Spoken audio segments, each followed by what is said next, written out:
O Caminho dos Reis por Brandon Sanderson. Capítulo 18. Grão-Príncipe da Guerra. Ati foi outrora um homem bom e generoso, e você viu no que ele se tornou. Reise, por sua vez, estava entre os indivíduos mais abomináveis, astuciosos e perigosos que eu já conheci. Sim, isso foi cortado, disse o corpulento coureiro, mostrando a correia para Adolin examinar. Você não concorda, Is? O outro coureiro assentiu. Is era um irialiano de olhos amarelos e cabelos muito dourados. Não louros, dourados. Tinham até um brilho metálico. Eles mantinham curtos e usavam um chapéu. Era óbvio que não queria que chamassem atenção. Muitos consideravam uma mecha de cabelos irialianos um talismã de boa sorte. Seu colega, Avaran, era um aletiano olhos escuros que usava um avental sobre o colete. Eles trabalhavam do modo tradicional. Um se encarregava das peças maiores e mais resistentes, como celas, enquanto o outro se especializava em detalhes finos. Um grupo de aprendizes labutava ao fundo, talhando ou costurando couro de porco. Cortada, concordou Is, pegando a correia com Avaran. Concordo. Que a danação me carregue, murmurou Adolin. Quer dizer que Elhokar estava certo? Adolin, disse uma voz feminina atrás dele. Você disse que nós íamos dar uma caminhada. É o que estamos fazendo, disse ele, virando-se e sorrindo. Janalo aguardava de braços cruzados. Usava um lustroso vestido amarelo de corte impecável, abotoado nas laterais e encimado por colarinho com bordados vermelhos. Eu pensei que, sendo uma caminhada, nós íamos caminhar.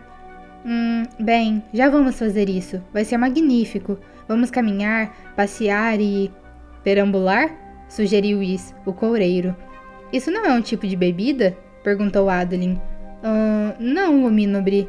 Tenho certeza de que é outra palavra para caminhar. Tudo bem, disse Adolin. Vamos perambular muito também. Perambular. Sempre gostei de perambular. Ele coçou o queixo e pegou a correia de volta. Vocês têm certeza de que essa correia foi cortada? Não há muita margem para dúvidas, Luminobre, disse Avaran. Não é um simples rasgão. O senhor deveria ser mais cuidadoso. Cuidadoso? Sim, disse Avaran. Tomar cuidado para que fivelas frouxas não fiquem roçando o couro até cortá-lo. Às vezes, durante a noite, as pessoas guardam a sela virada para baixo e deixam a correia da cilha solta.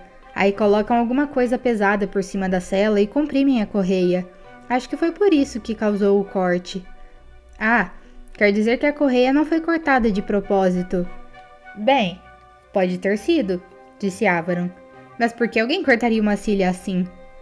Porque realmente? Pensou Adolin. Ele se despediu dos dois coureiros, enfiou a correia no bolso e ofereceu o braço a Janala. Ela o segurou com a mão livre, evidentemente feliz por se ver livre da loja de couros. Havia um leve odor desagradável ali, embora não tão desagradável quanto de um curtume. Ele a vira procurar o lenço algumas vezes, como se quisesse levá-lo ao nariz. Eles saíram da loja ao sol do meio-dia. Tibon e Marx, dois olhos claros da guarda cobalto, os aguardavam do lado de fora, com a criada de Janala Falski, uma jovem azistiana, olhos escuros. Os três começaram a seguir Adolin e Janala, que caminhavam pelas ruas do acampamento. Em voz baixa, com seu sotaque carregado, Falksi reclamava da falta de uma liteira adequada para sua senhora. Janala não parecia se importar, inspirava profundamente o ar puro e se agarrava ao braço de Adolin. Era linda, ainda que gostasse de falar de si mesma. Tagarelice era um atributo que Adolin normalmente apreciava em uma mulher, mas naquele dia teve dificuldade em prestar atenção quando Janala começou a lhe contar o último mexerico da corte. A correia fora cortada, mas ambos os coureiros haviam presumido que fora o resultado de um acidente, o que sugeria que estavam familiarizados com cortes semelhantes. Uma fivela frouxa ou qualquer outro descuido podia ter danificado o couro. Só que daquela vez, o corte fizera o rei cair do cavalo em meio a uma luta. Poderia haver outro motivo? Você não acha, Adolin?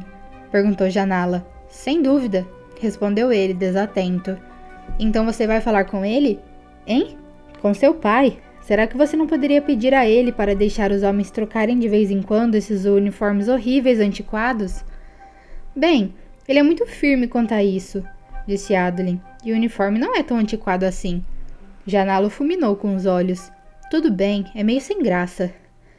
Como todos os oficiais olhos claros de alta patente no exército de Dalinar, Adolin usava um simples conjunto azul de corte militar, um longo manto azul sem bordados e uma calça engomada, em uma época em que a moda eram coletes, acessórios de seda e echarpes. O par de glifos de Colin estava bem à vista, nas costas e no peito, e a camisa era presa nas laterais por botões de prata. Era um uniforme simples e facilmente reconhecível, mas extremamente básico. Os homens de seu pai o adoram, Adolin, disse Janala, mas as exigências dele estão se tornando cansativas. Eu sei, acredite, mas não acho que posso mudar a cabeça dele. Como explicar? Apesar de 6 anos de guerra, Dalinar não havia fraquejado em sua resolução de aderir aos códigos. Na verdade, sua dedicação a eles estava aumentando. Pelo menos agora Adolin entendia, em parte. O amado irmão de Dalinar fizera um último pedido. Siga os códigos. Verdade que o pedido se referia a um determinado evento, mas o pai de Adolin era reconhecido por levar as coisas ao extremo. Adolin só queria que ele não exigisse o mesmo dos outros. Individualmente, os códigos eram apenas pequenas inconveniências. Esteja sempre de uniforme quando em público. Nunca se embriague. Evite duelar. Em conjunto, porém, eram opressivos. Sua resposta à janela foi interrompida quando um toque de berrantes ecoou no acampamento. Adolin se aprumou, olhou para leste em direção às planícies quebradas e contou a série de toques seguinte. Uma crisálida fora avistada no platô 147. Era bem perto. Ele prendeu a respiração, esperando uma terceira série de toques, convocando os exércitos de Dalinar para a batalha, o que aconteceria somente se seu pai desse ordem. Em parte, ele sabia que aqueles toques não viriam. O platô 147 também estava perto do acampamento de Sadeias, que certamente faria uma incursão. Adolin olhou para a janela. Ela escolhera a música como vocação e quase não se interessava pela guerra, embora seu pai fosse um dos oficiais da cavalaria de Dalinar. Por sua expressão, Adolin pode perceber que até ela entendera o significado da ausência do terceiro toque. Uma vez mais, Dalinar optara por não lutar. Venha, disse Adolin, virando-se e rumando em outra direção, praticamente arrastando Janala. Há uma coisa que eu quero verificar. Dalinar observava as planícies quebradas, as mãos cruzadas atrás das costas. Estava em uma das plataformas mais baixas na subida ao palácio de Elokar. O rei não residia em nenhum dos 10 acampamentos de guerra, mas em um pequeno complexo situado em uma colina próxima. A subida de Dalinar, até lá, fora rompida pelos berrantes. Ele observara o cenário suficiente para ver o exército de Sadea se reunir. Dalinar podia ter enviado um soldado para preparar seus homens. Estava perto bastante. Luminobre, disse uma voz a seu lado. O senhor deseja continuar? Proteja o rei do seu jeito, Sadeias, pensou Dalinar. Eu o protegerei do meu. Sim, Techave, disse ele, virando-se e continuando a subir o caminho em zigue-zague. Techave o acompanhou. Ela tinha mechas louras em seus negros cabelos aletianos, que usava intrincadamente entrelaçados. Olhos violetas e expressão preocupada, o que era normal. Ela parecia sempre precisar de algo com que se preocupar. Techave e sua escriba auxiliar eram esposas de oficiais. Dalinar confiava nelas, na maior parte do tempo. Era difícil confiar em alguém inteiramente. Pare com isso, pensou ele. Você está começando a ficar tão paranoico quanto o rei.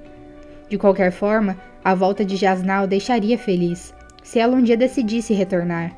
Alguns de seus oficiais mais graduados haviam sugerido que ele devia se casar de novo, no mínimo para ter uma mulher que pudesse ser sua escriba principal.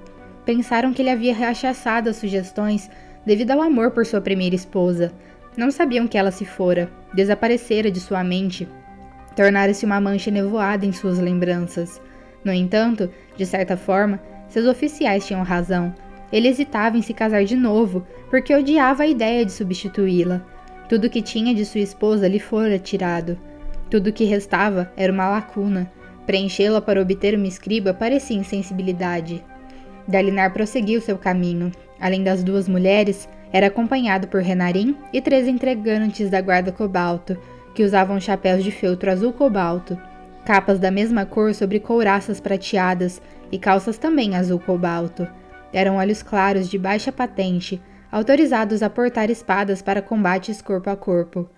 Bem, Lumínobre, disse Techave. O Lumínobre Adolin me pediu para lhe relatar os progressos feitos na investigação sobre a Cília da Sela. Ele está conversando com coureiros neste momento, mas até agora não há muito o que dizer. Ninguém viu qualquer pessoa mexendo na sela do cavalo de Sua Majestade. Nossos espiões disseram que não ouviram nenhum rumor a respeito de alguém contando vantagem nos outros acampamentos, e ninguém no nosso acampamento recebeu grandes somas de dinheiro, pelo que conseguimos descobrir. Os cavalariços disseram que verificaram a cela, mas quando pressionados, admitiram que não conseguem se lembrar de terem verificado a Cília especificamente. Ela balançou a cabeça. Uma armadura fractal exerce uma grande pressão, tanto sobre o cavalo quanto sobre a cela. Se houvesse um jeito de domar mais richádios... Acho que seria mais fácil domar Gran Tormentas, Luminosa. Bem, são boas notícias, eu acho. Para nós, é melhor que essa história da correia não dê em nada. Há mais uma coisa que eu gostaria que você verificasse. É um prazer servi-lo, Lumínobre. O Grão-Príncipe Aladar tem falado em tirar umas férias curtas em Alecar. Eu gostaria de saber se ele está falando sério. Sim, Lumínobre, disse Techave, assentindo. Isso seria um problema? Sinceramente, não sei. Ele não confiava nos Grão-Príncipes, mas com todos ali, pelo menos, poderia vigiá-los. Se um deles retornasse a Alecar, poderia conspirar à vontade.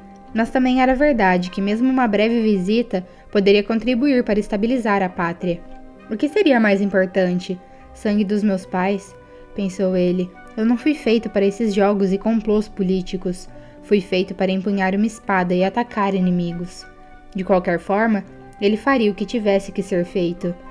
Você não me falou que tinha informações sobre as finanças do rei, Techave? Realmente, disse ela, enquanto continuavam a caminhar. O senhor tinha razão quando me pediu para examinar a contabilidade, pois parece que 3 grão-príncipes, Tanadal, Ratan e Vamar, estão muito atrasados em seus pagamentos.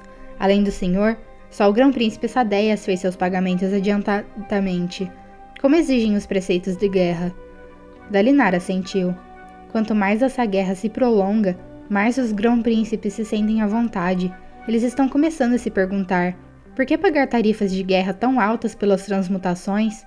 Por que não trazer os lavradores para que eles produzam alimentos aqui? Com sua licença, Lumínobre, disse Techave, enquanto eles dobravam uma curva.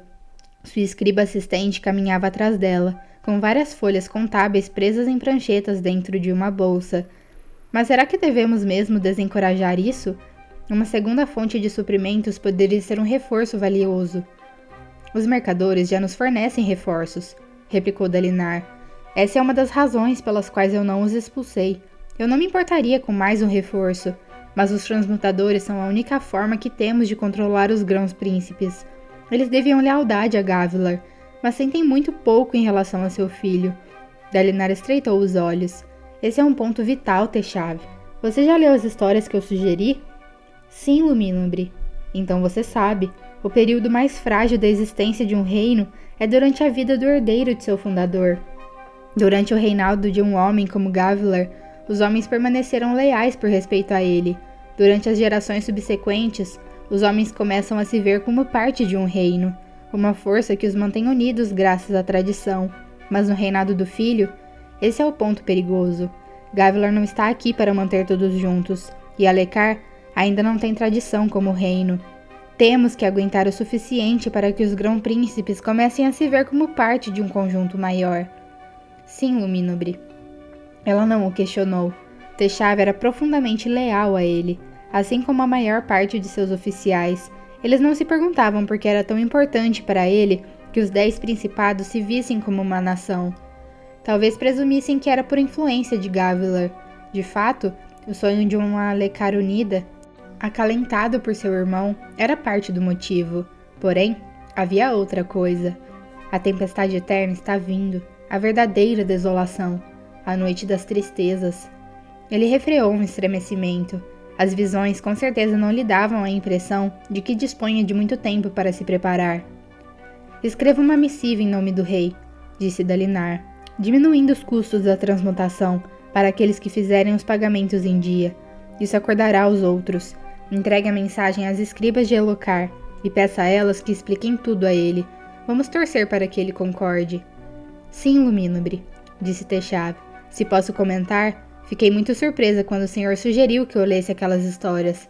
No passado, essas coisas não eram particularmente do seu interesse. Eu tenho feito um monte de coisas, nos últimos tempos, que não são particularmente do meu interesse, nem dos meus talentos, respondeu Dalinar, fazendo uma careta. Minha falta de capacidade não muda as necessidades do reino. Você reuniu relatos sobre os banditismos na área? Sim, Lumínobre, ela hesitou. Os índices são bastante alarmantes. Diga ao seu marido que eu lhe entrego o comando do 4º batalhão, disse Dalinar. Quero que vocês dois articulem um padrão melhor de patrulhamento para as colinas devolutas. Enquanto a monarquia letiana tiver presença lá, não quero que aquilo seja uma terra sem lei. Sim, Lumínobre, disse Techave, parecendo hesitante. O senhor compreende que esse patrulhamento exigirá 2 batalhões inteiros? Entendo, disse Dalinar. Ele já pedira ajuda a outros grão-príncipes, cujas reações variaram do espanto à hilaridade. Ninguém lhe oferecera nenhum soldado. Esses batalhões vão se juntar ao batalhão que o senhor destacou para manter a paz nas áreas entre os acampamentos de guerra e os mercados externos na periferia, acrescentou Techave. No total, isso significa cerca de 1/4 de suas forças, Lumínobre. As ordens permanecem, Techave. Providencie, mas primeiro eu quero conversar com você a respeito da contabilidade. Vá para a sala da contabilidade e espere por nós. Ela assentiu respeitosamente. Sim, Lumínobre, disse, e se retirou com sua assistente. Renarin se aproximou de Dalinar. Ela não ficou muito satisfeita com isso, pai. Ela quer que seu marido participe das lutas. Todos estão esperando que eu conquiste outra espada fractal e dê a eles. Os Parchendianos possuíam fractais. Não muitas, mas mesmo uma só já teria causado surpresa. Ninguém sabia onde eles a tinham obtido. Em seu primeiro ano nas planícies, Dalinar tomara uma espada e uma armadura dos Parchendianos. Entregara ambas a Elhokar, para que ele as repassasse ao guerreiro que considerasse mais útil a Elhokar e ao esforço da guerra. Dalinar entrou no palácio propriamente dito. Os guardas à porta saudaram a ele e a Renarin. O jovem mantinha o olhar à frente, sem se fixar em nada. Algumas pessoas o consideravam frio, mas Dalinar sabia que ele estava apenas preocupado. Eu estava querendo falar com você, filho, disse ele, sobre a caçada da última semana. Renarin baixou os olhos, envergonhado, e seu rosto adquiriu uma expressão sombria. Sim, ele tinha emoções, só não as revelava com tanta frequência quanto os outros. Você sabe que não devia ter entrado em combate como fez, disse Dalinar em tom severo. Aquele demônio do abismo poderia ter matado você. O que você teria feito, pai, se fosse eu quem estivesse em perigo? Eu não estou criticando sua bravura, estou criticando seu discernimento. E se você tivesse tido um dos seus ataques? Então talvez o monstro tivesse me varrido do platô, respondeu Renarin amargamente. E eu não seria mais um peso inútil na vida de ninguém. Não diga isso, nem mesmo de brincadeira. Brincadeira? Pai, eu não posso lutar. Lutar não é a única coisa de valor que um homem pode fazer. Os fervorosos eram bastante assertivos a esse respeito. Sim, a mais elevada vocação de um homem era participar das batalhas, travadas no além, para retomar os salões tranquilinos. Mas o Todo-Poderoso aceitava a excelência de qualquer homem ou mulher, independentemente do trabalho a que se dedicassem. A pessoa apenas fazia o seu melhor, escolhendo uma profissão e um atributo do Todo-Poderoso para emular, uma vocação e uma glória, como se dizia, ou seja, trabalhar duro em uma profissão e tentar viver de acordo com um único ideal. O Todo-Poderoso aceitaria isso, principalmente se a pessoa fosse olhos claros. E quanto melhor fosse a linhagem olhos claros, mais glória inata teria a pessoa. A vocação de Dalinar era ser líder, e a glória que escolhera fora a determinação. Ele optara por ambas, ainda em sua juventude, mas as enxergava agora sob uma prisma muito diferente. Você tem razão, pai, disse Renarin. Eu não sou o primeiro filho de um herói a nascer sem talento para a guerra. Todos os outros se conformaram. Eu também vou. Vou acabar sendo senhor de alguma cidadezinha. Isso se não me enfiar em algum devotário. O garoto olhou para a frente de novo. Eu ainda penso nele com o garoto, pensou Dalinar, embora ele já esteja em seu 20º ano. Riso tinha razão. Ele subestimava Renarin. Como eu reagiria se fosse proibido de lutar? Ficaria para trás junto com as mulheres e os mercadores? Ficaria ressentido, principalmente contra Adolin. Dalinar sentira inveja de Gavilar quando os dois eram crianças. Renarin, no entanto, era o maior defensor de Adolin. Quase endeusava o irmão mais velho, e era corajoso o bastante para entrar imprudentemente no meio de uma batalha em que uma criatura terrível esmagava lanceiros e varria fractários. Dalinar pigarreou. Talvez seja a hora de treinar você de novo no manejo da espada. A minha fraqueza de sangue não terá a menor importância se nós enfiarmos você em uma armadura fractal e lhe dermos uma espada fractal, disse Dalinar. A armadura torna um homem forte, e a espada é quase tão leve quanto o ar. Pai, disse Renarin, em um tom inexpressivo, eu jamais serei um fractário. Você mesmo já disse que as espadas e as armaduras fractais que tomamos dos Parchendianos devem ser entregues aos guerreiros mais habilidosos. Nenhum dos outros grão-príncipes entregam seus despojos ao rei, disse Dalinar. E quem vai me criticar se, por uma vez, eu der um presente ao meu filho? Renarin parou no corredor, demonstrando uma emoção incomum, os olhos arregalados e uma expressão ansiosa. Está falando sério? Eu lhe faço um juramento, filho. Se capturar outra espada e outra armadura, serão para você. Ele sorriu. Para falar a verdade, faria isso pelo simples prazer de ver o rosto de Sadeias quando você se tornar um fractário pleno. Além disso, se sua força se igualar à dos outros, creio que sua habilidade natural vai lhe dar destaque. Renarin sorriu. Uma armadura não resolveria tudo, mas ele teria sua chance. Dalinar providenciaria isso. Eu sei o que é ser o segundo filho, pensou ele, enquanto caminhavam em direção aos aposentos do rei, ofuscado pelo irmão mais velho, que você ama, mas ao mesmo tempo inveja. Pai das tempestades, eu sei mesmo, ainda me sinto assim. Ah, bom, nobre Adolin, disse fervoroso adiantando-se de braços abertos. Kadash era um homem alto, de idade avançada, que usava a cabeça raspada e a barba quadrada, características de sua vocação. Tinha uma cicatriz bem no alto da cabeça, lembrança de seus anos como oficial do exército. Era raro encontrar no fervor um homem como ele, com olhos claros que fora um soldado. Mudar de vocação, na verdade, era uma atitude estranha para qualquer homem, mas não era proibida, e Kadash ascendera consideravelmente no âmbito do fervor, considerando que começara tarde. Dalinar dizia que aquilo era um sinal de fé ou de perseverança, talvez de ambas. O templo do acampamento de guerra fora no início um grande domo transmutado. Dalinar pagara aos pedreiros para que o transformassem em um lugar adequado ao culto. Entalhes representando os arautos cobriam agora as paredes internas. As largas janelas a sotavento dispunham de vidros, de modo a permitir a entrada de luz.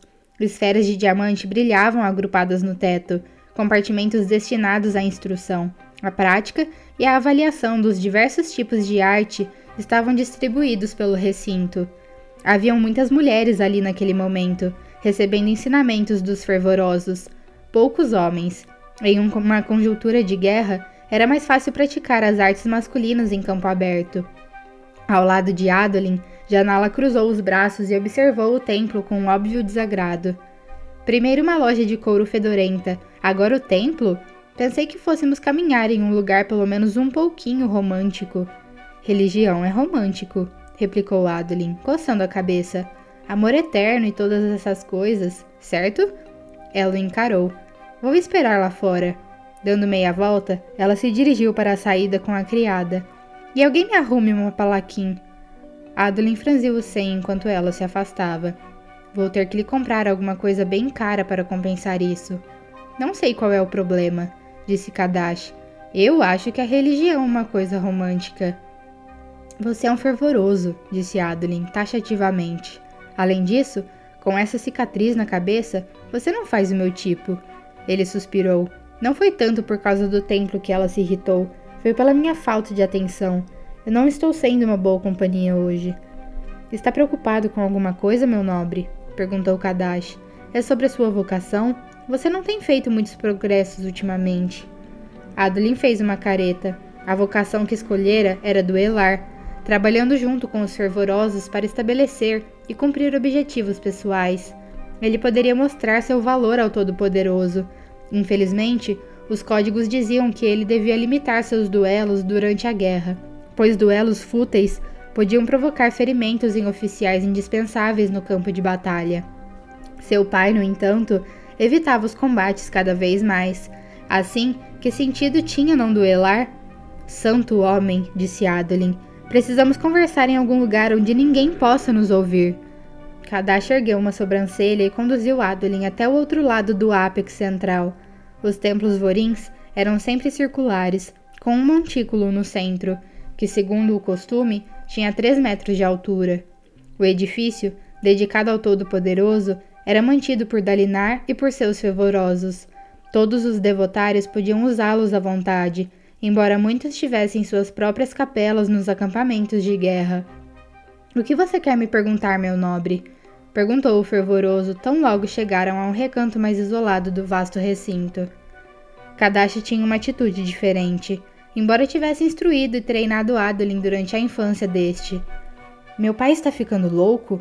Perguntou Adolin. Ou realmente pode estar tendo visões enviadas pelo Todo-Poderoso, como eu acho que ele acredita? É uma pergunta bem direta. Você o conhece há mais tempo que a maioria das pessoas, Kadash, e sei que você é leal. Também sei que mantém os ouvidos abertos e presta atenção nas coisas. Portanto, sei que já ouviu os boatos. Adolin deu de ombros. Parece que a hora de ser direto é agora. Presumo, então, que os boatos não são infundados. Infelizmente não. Acontece sempre que há uma grande tormenta. Ele delira, fica se debatendo e depois diz que viu coisas. Que tipo de coisas? Não sei ao certo. Adolin fez uma careta. Coisas sobre os radiantes, e talvez coisas que estão por vir. Kadash pareceu perturbado.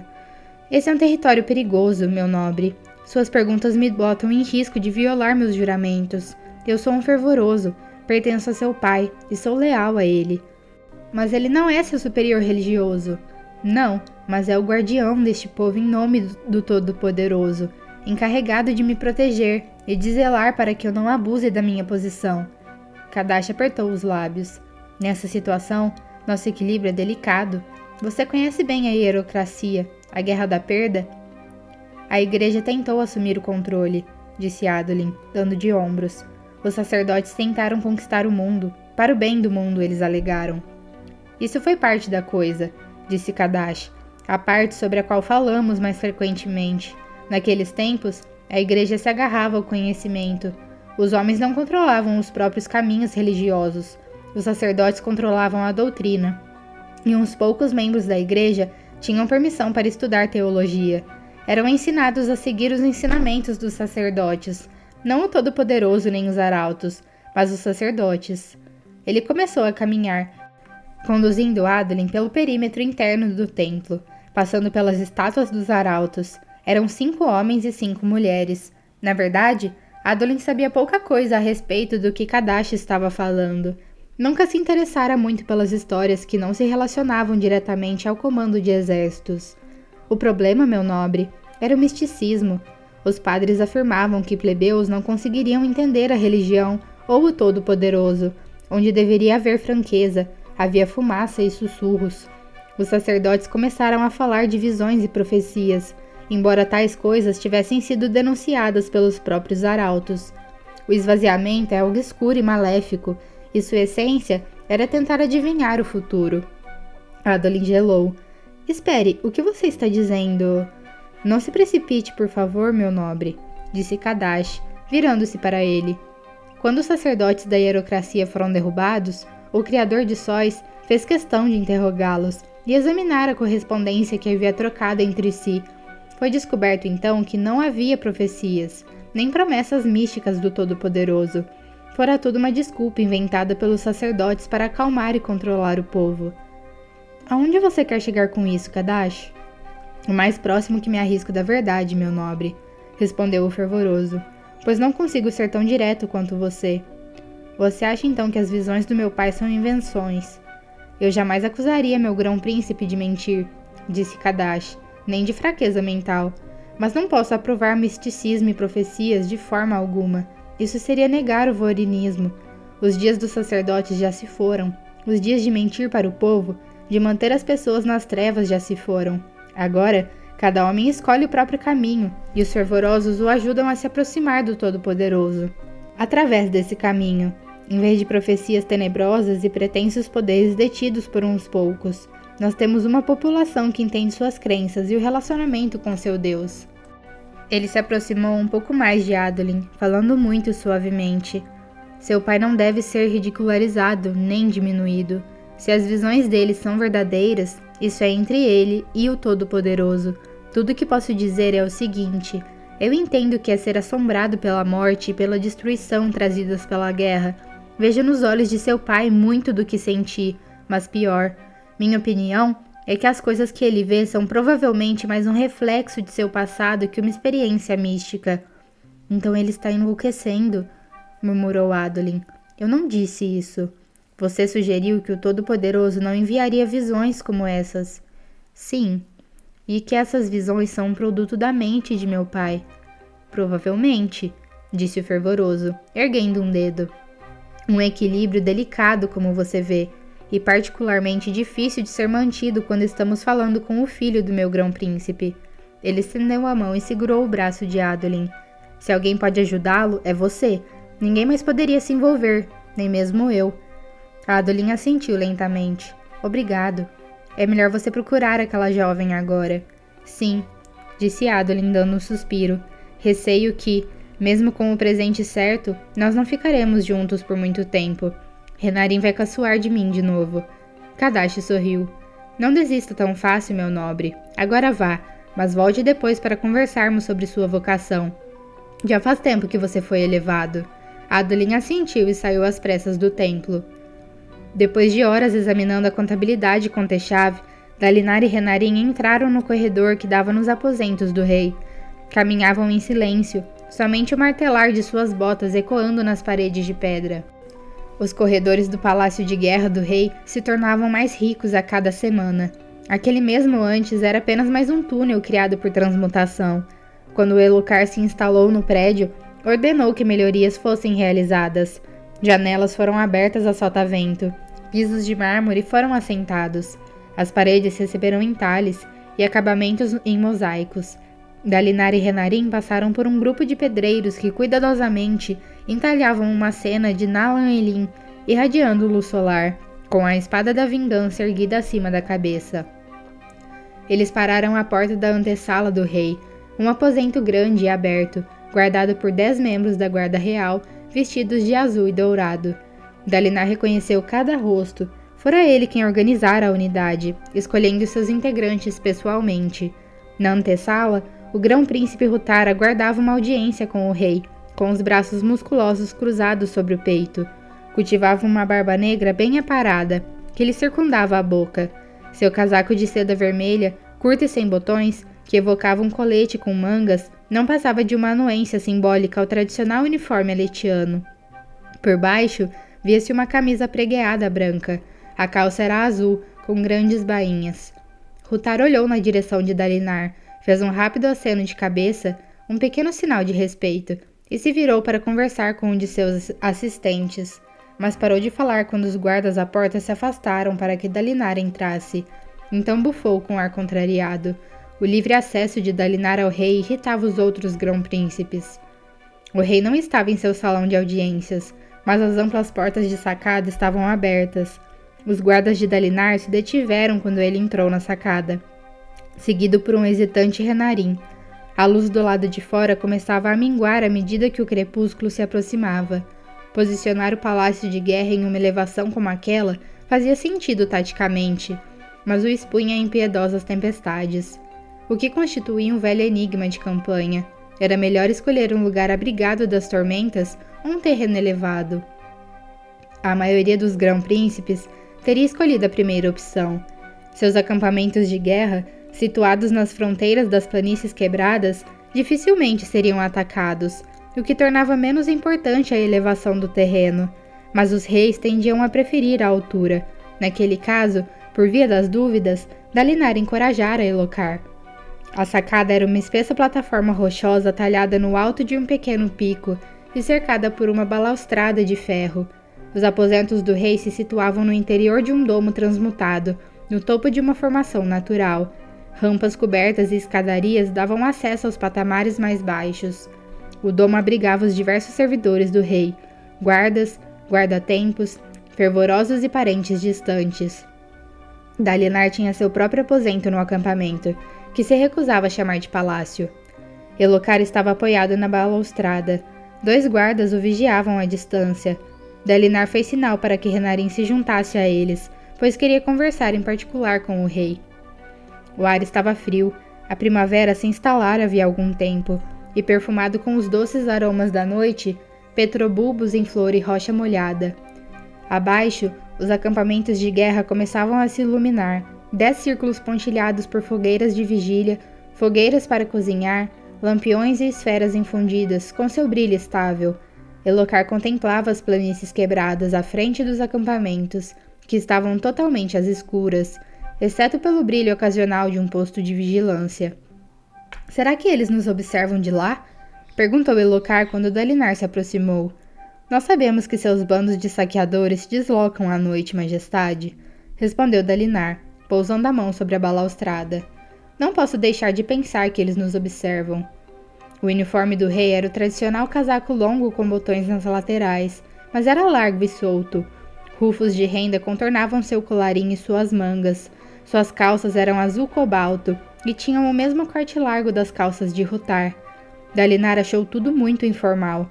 Até os soldados estavam sendo influenciados por aquele grupo relaxado, que se vestia com rendas e passava as noites em festas. Foi o que Gavilar previu, pensou Dalinar. Foi por isso que ele insistiu tanto para que nós seguíssemos os códigos. Você parece pensativo, tio, disse Elhokar. Apenas refletindo sobre o passado, majestade. O passado é irrelevante, eu só olho para o futuro. Dalinar não concordava muito com nenhuma das afirmativas. Às vezes eu acho que consigo ver os Parshendianos, disse Elhokar. Sinto que se olhar por tempo suficiente, vou encontrá-los, alcançá-los para poder desafiá-los. Gostaria que eles lutassem comigo, como homens de honra. Se eles fossem homens de honra, disse Dalinar, cruzando as mãos por trás das costas, não teriam matado seu pai como fizeram. Por que você acha que eles fizeram aquilo? Dalinar balançou a cabeça. Essa pergunta gira na minha cabeça sem parar, como se fosse um pedregulho rolando colina abaixo. Será que ofendemos a honra deles? Teria sido algum mal-entendido cultural?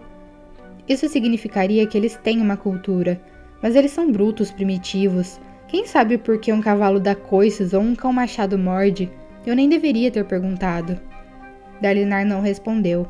Sentir o mesmo desdém, a mesma ira, nos meses que se seguiram ao assassinato de Gavilar. Ele compreendia a necessidade de Elhokar de desprezar aqueles estranhos parchemanos das terras selvagens, de considerá-los como pouco mais que animais. Mas ele os vira naqueles primeiros dias, interagira com eles. Eles eram primitivos sim, mas não brutos, não eram idiotas. Na verdade, nós nunca os entendemos, pensou ele. Acho que esse é o principal problema. Elhokar, disse ele baixinho, pode ter chegado a hora de discutirmos algumas questões difíceis. Por exemplo, por quanto tempo vamos continuar com essa guerra? Surpreso, Elhokar se virou para Dalinar. Vamos continuar a lutar até que o pacto de vingança seja cumprido e meu pai vingado. Nobres palavras, disse Dalinar. Mas já estamos fora de Alecar há 6 anos. Manter 2 centros de governo tão afastados não é saudável para o reino. Reis muitas vezes vão à guerra por períodos prolongados, tio. Raramente por tanto tempo, e raramente levam todos os fractários e grãos-príncipes com ele. Nossos recursos estão sendo drenados. Enquanto isso, as notícias de casa dizem que as incursões dos Rechianos em nossas fronteiras estão cada vez mais atrevidas. Nós ainda somos fragmentados enquanto povo. Demoramos a confiar uns nos outros. A natureza desta guerra prolongada também não está ajudando, pois não temos um caminho para a vitória, e o foco dos combates está mais em obter riquezas do que em conquistar territórios. Elhokar fungou. Um vento começou a soprar sobre o cume rochoso. Você diz que não há um caminho claro para a vitória? Nós estamos vencendo. Os ataques dos Parshendianos estão cada vez menos frequentes e com muito menos penetração a oeste do que antes.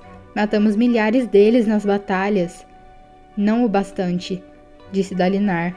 Eles ainda atacam com força. O cerco está nos prejudicando tanto quanto a eles, se não mais. Não foi você o primeiro a sugerir essa tática? Eu era um homem diferente, cheio de mágoa e fúria. E não sente mais isso? Elhokar estava incrédulo. Tio, não posso acreditar que estou ouvindo isso. Você não está sugerindo seriamente que eu abandone a guerra, está? Quer que eu volte para casa como um cão machado que levou uma bronca do dono? Eu disse que eram questões difíceis, Majestade, disse Dalinar, esforçando-se para controlar sua raiva, mas têm de ser analisadas. Elhokar suspirou, aborrecido. É verdade que Sadeias e outros estão cochichando. Você mudou, tio. Tem alguma coisa a ver com essas suas crises, não tem? Isso não tem importância, Elhokar. Me escute. O que estamos dispostos a dar em troca da vingança? Tudo. Isto significa tudo que seu pai trabalhou para obter? Será que nós honraremos a memória dele solapando o que ele sonhou para Alecar em troca de uma vingança em seu nome? O rei hesitou. Você persegue os Parshendianos, disse Dalinar. Isso é louvável, mas não pode deixar que sua sede de vingança o deixe cego para as necessidades do nosso reino. O pacto de vingança manteve nossos grãos príncipes focados. Mas o que acontecerá quando vencermos? Vamos nos dispersar? Acho que precisamos unir os grão-príncipes. Estamos lutando nessa guerra como se fôssemos 10 nações diferentes, uma ao lado da outra, mas não uma junto com a outra. O rei não respondeu imediatamente. Parecia estar absorvendo as palavras de Dalinar. Ele era um homem bom e tinha mais em comum com seu pai do que muitos desejariam admitir. Elhokar olhou para outro lado e se apoiou na balaustrada. Você acha que eu sou um rei incompetente, não acha, tio? O quê? Claro que não! Você sempre fala sobre o que eu deveria estar fazendo e sobre o que está me faltando. Diga a verdade, tio. Quando você me olha, deseja ver meu pai em vez de mim. Claro que sim, disse Dalinar, e o rosto de Elhokar adquiriu uma expressão sombria. Dalinar pousou a mão no ombro do sobrinho. Eu seria um péssimo irmão se não desejasse que Gavilar tivesse sobrevivido. Eu falhei com ele. Foi o erro mais terrível que cometi na vida. Elhokar olhou para ele e Dalinar sustentou seu olhar, erguendo um dedo. Mas só porque eu amava seu pai, não significa que ache você um fracasso. Nem que eu não ame você por seus próprios méritos. Alecar poderia ter desmoronado depois da morte de Gavilar, mas você organizou e executou nosso contra-ataque. Você é um bom rei. O rei assentiu lentamente. Você tem ouvido leituras daquele livro de novo, não é? Tenho sim. Está falando como ele, sabia? Disse Elhokar, olhando para leste novamente. Logo antes de morrer, quando ele começou a agir de forma instável, tenho certeza de que não estou tão mal. Talvez, mas está bem parecido. Falando em pôr um fim à guerra, fascinado pelos radiantes perdidos, insistindo para todo mundo ler os códigos. Dalinar se lembrou daqueles dias e de suas próprias discussões com Gavilar. Que honra podemos encontrar em um campo de batalha quando nosso povo passa fome? Perguntara o rei certa vez. Podemos falar de honra quando nossos olhos claros conspiram como enguias em um balde, deslizando uns por cima dos outros e tentando se morder? Dalinar reagira mal a essas palavras, assim como Elhokar estava reagindo mal às suas palavras agora. Pai das tempestades, estou mesmo começando a falar como ele, não estou? O que era perturbador e encorajador ao mesmo tempo. De qualquer modo, Dalinar entendera uma coisa. Adolin tinha razão. Elhokar e os grão-príncipes que o cercavam jamais aceitariam uma sugestão de retirada. Ele estava abordando o tema de forma errada. Bendito seja o Todo-Poderoso por ter me enviado um filho disposto a falar com franqueza. Talvez você tenha razão, Majestade, disse Dalinar. Terminar a guerra? Deixar o campo de batalha com um inimigo ainda poderoso? Isso nos envergonharia. Elhokar assentiu. Fico feliz por você ter entendido. Mas alguma coisa tem que mudar. Temos que encontrar um meio melhor de lutar. Sadeias já tem um meio melhor. Eu já lhe falei sobre as pontes dele. Funcionam bastante bem. E ele já capturou muitas gemas coração. As gemas coração são insignificantes. Tudo isso é insignificante se não encontrarmos um jeito de obter a vingança que todos queremos. Não vai me dizer que você gosta de ver os grão-príncipes competindo uns contra os outros e praticamente ignorando nosso propósito aqui. Elhokar ficou em silêncio, parecendo contrariado. Você deve uni-los. Dalinar se lembrou dessas palavras ecoando em sua cabeça, e uma ideia lhe veio à mente. Elhokar, você se lembra do que Sadeias e eu lhe dissemos logo que chegamos aqui, sobre a especialização dos grão-príncipes? Lembro, respondeu Elhokar. Em um passado distante, cada um dos 10 grão-príncipes de Elhokar recebera uma tarefa específica para a gestão do reino. Um tinha a palavra final no tocante aos mercadores e seus soldados patrulhavam as estradas de todos os principados. Outro supervisionava os juízes e magistrados. Gavilar gostava muito dessa ideia. Afirmava que era um recurso inteligente para forçar os grão-príncipes a trabalharem juntos, pois obrigava cada um a se submeter à autoridade dos outros. Mas as coisas já não eram feitas assim há séculos, desde a fragmentação de Elhokar em 10 principados autônomos. Elhokar, e se você me nomeasse grão-príncipe da guerra? O rei não riu, o que era um bom sinal. Pensei que você e Sadeias haviam decidido que os outros se revoltariam se tentássemos alguma coisa assim. Talvez eu tenha me enganado sobre isso também. Elhokar pareceu considerar a ideia. Por fim, balançou a cabeça. Não, eles mal aceitam minha liderança. Se eu fizer alguma coisa assim, eles vão me assassinar. Eu protejo você. Ora, nem as atuais ameaças contra minha vida você leva a sério. Dalinar suspirou. Majestade, eu levo a sério as ameaças contra a sua vida. Minhas escribas e meus assistentes estão examinando a Cília. E o que descobriram? Bem, até o momento, não temos nada conclusivo. Ninguém reivindicou o crédito por ter tentado matar você, nem em boatos. Ninguém presenciou nada de suspeito. Mas Adolin está conversando com coureiros. Talvez ele encontre alguma coisa substancial. A correia foi cortada, tio. Veremos.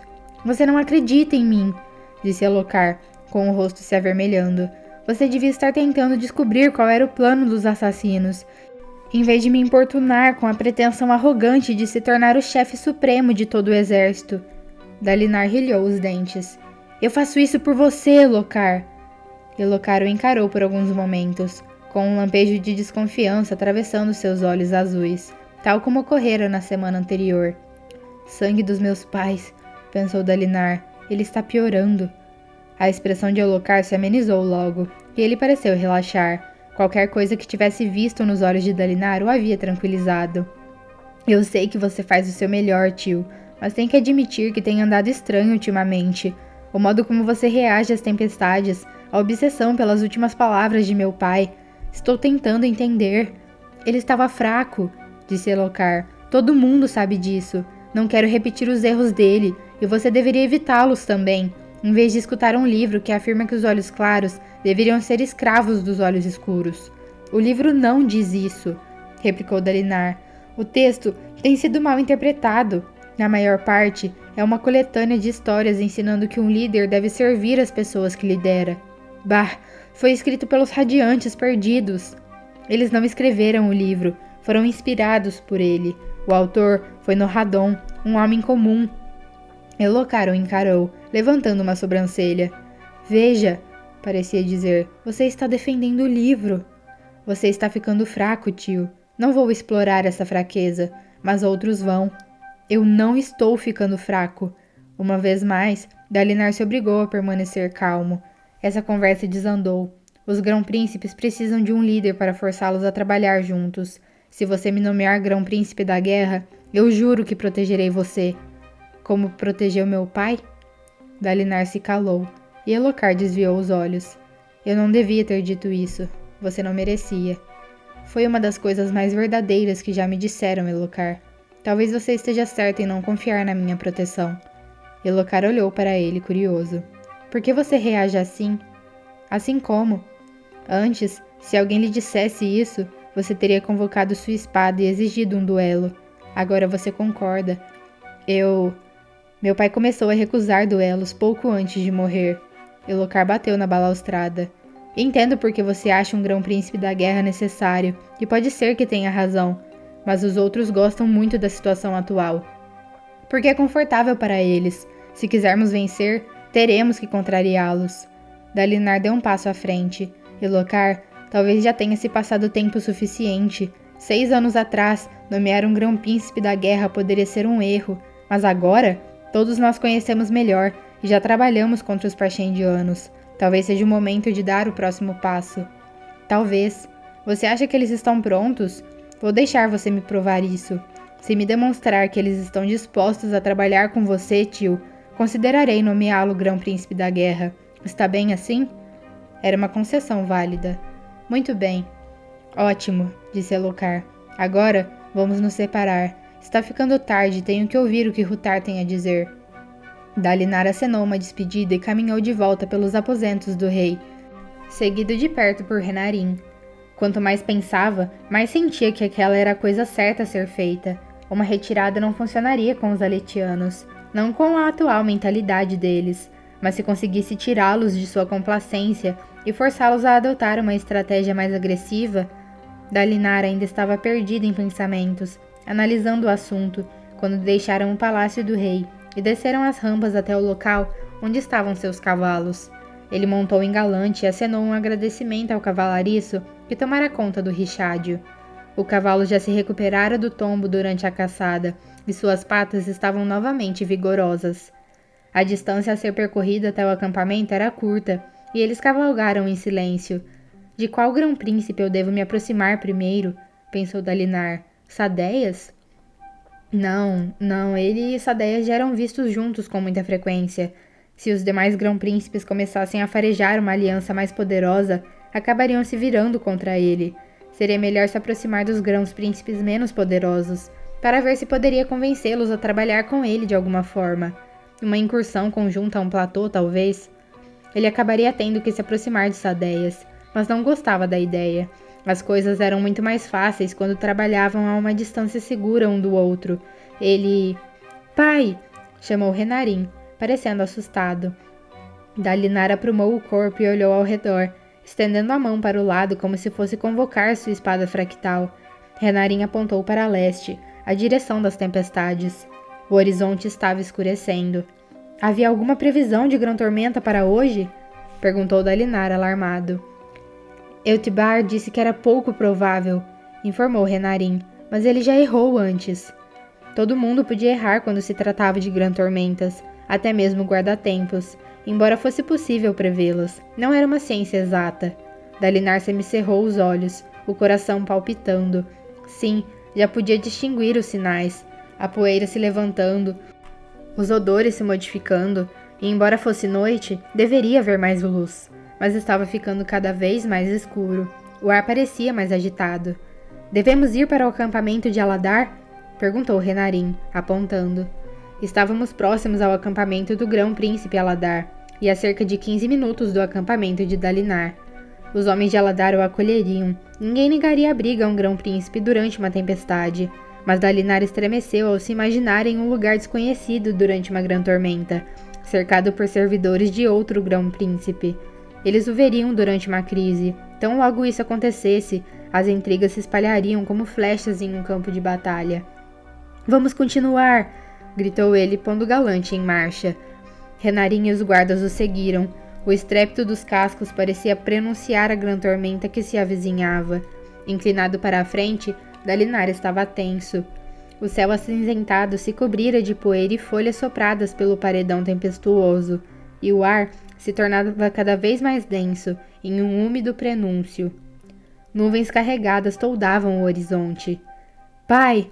Gritou Renarin. Você está... Temos tempo! Gritou Dalinar. Por fim, eles se aproximaram da muralha irregular do acampamento dos Colin, onde foram saudados pelos soldados que ainda estavam ao relento. A maioria já se recolhera. Ao passar pelo posto de controle, teve que refrear Galante, mas estava a curta distância de seus aposentos. Preparou-se então para reiniciar o galope. Pai! Renarin apontou para o leste. O paredão tempestuoso era como uma cortina de ar, deslizando velozmente na direção do acampamento. O compacto lençol de chuva tinha uma coloração cinza prateada, que contrastava com o negro ônix das nuvens acima, e seu interior era iluminado por ocasionais relâmpagos. Os guardas que os haviam saudado já estavam correndo para um abrigo próximo. "Vamos conseguir chegar!" disse Dalinar. "Nós... Pai!" exclamou Renarin, emparelhando-se com ele, segurando seu braço. "Sinto muito!" O vento os açoitava. Dalinar rilhou os dentes e olhou para o filho. Por trás dos óculos, os olhos de Renarin estavam arregalados de preocupação. Dalinar olhou novamente para o paredão tempestuoso. Estava apenas a momentos dali. Ele tem razão. Entregou então as rédeas de Galante para um ansioso cavalariço, que pegou também a montaria de Renarin e dos soldados da guarda cobalto. Os 5 desmontaram. O cavalariço disparou até uma estrebeira de pedra, puxando os cavalos. Dalinar quase o seguiu. Em uma estrebaria haveria menos gente para observá-lo, mas algumas pessoas à entrada de um barracão ao lado os chamavam ansiosamente. Seria um lugar mais seguro. Resignado, Dalinar correu até o barracão de pedra, acompanhado por Renarin. Os soldados abriram espaço para eles. Havia também alguns criados. No acampamento de Dalinar, ninguém era obrigado a enfrentar tempestade em tendas, mesmo que reforçadas, nem em frágeis barracos de madeira, e ninguém tinha que pagar para se abrigar nas estruturas de pedra. Os ocupantes do barracão pareceram atônitos ao verem o grão-príncipe e seu filho entrarem no recinto, e alguns chegaram a empalidecer quando a porta foi fechada. A única luz disponível provinha de algumas esferas de granada presas à parede. Alguém tossiu. Do lado de fora, lascas de pedra sopradas pelo vento colidiam contra a construção. Dalinar tentou ignorar os olhos inquietos ao seu redor. O vento uivava. Talvez nada acontecesse. Talvez daquela vez... A grã tormenta caiu. E tudo começou.